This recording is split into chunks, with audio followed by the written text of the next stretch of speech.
am in my new studio. I would say that I'm excited, but I'm also very nervous because I feel like I'm almost forcing myself to catapult into success with my art. You can only create so much art from like the half side of your bedroom and the bedroom's not even that big to begin with.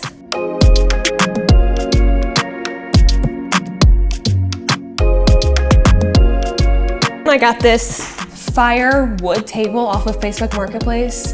And yeah, I'm really excited. I plan on doing some alcohol ink and resin experiments. Yeah, I think my first collection will be inspired by the ocean and saving the ocean and pollution because the world is falling apart in so many ways. Even though I'm nervous, I'm still doing it. I'm just doing it scared. But I feel like the fear will subside the further along I get into this.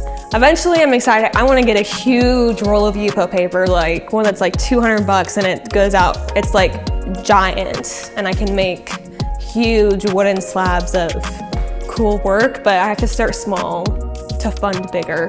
The only other studio space I've ever had is for cosmetology, and that's way different. Mickey's excited.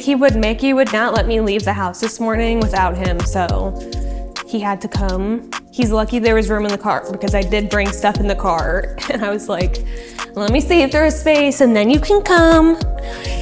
And there was space.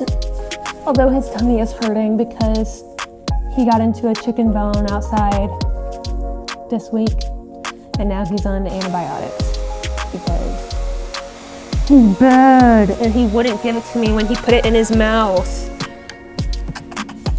But he's doing okay. He just has some really smelly, stinky farts.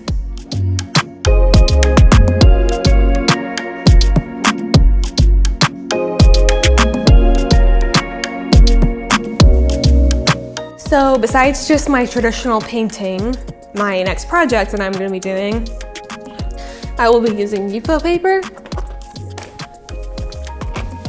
alcohol ink, which is a new medium for me. Like I really am going to be experimenting. I haven't played with alcohol ink too much, and these are tiny, so I'm like a little nervous about that. But I ordered 2 boxes.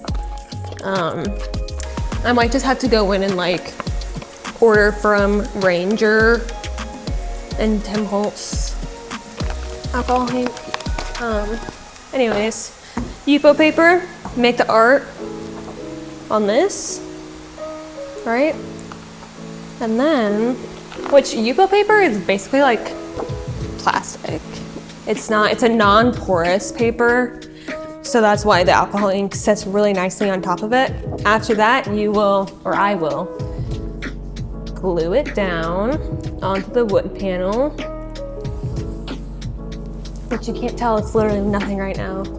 And then seal the sides, maybe paint them black or something. Resin on top. And then if the piece calls for it, I will be using some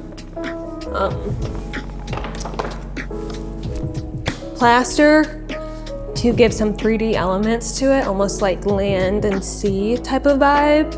Land masses, really anything that you like imagine it to be. My art is abstract, and I love when people interpret the meaning of my art in their own way. It's always exciting for me to listen to what people think they see in my art or how it makes them feel.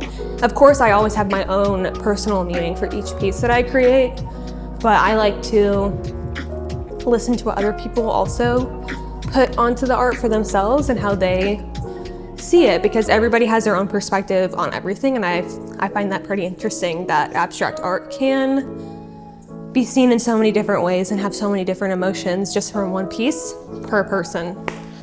So, plaster. I have these little mixing sets, and these are also tiny. I thought that they would be bigger. But like, for my resin, look how tiny this is. So we'll see how that works. I might have to like get bigger things. But maybe it would work for, I don't know. I think I might need a bigger one, but we'll try it for the first one. Oh wait, here's some bigger ones. I think this one will be okay. for this. But when I do my big pieces eventually, like I essentially want to do this same type of process, just large, like large scale. It could go in hotels, it could go in restaurants, it could go in someone's huge dining room if they have a really big space. I'll need like 3 to 4 times the size of this, probably, of resin. So, which will be very costly. So that's why this series is gonna fund my next big series.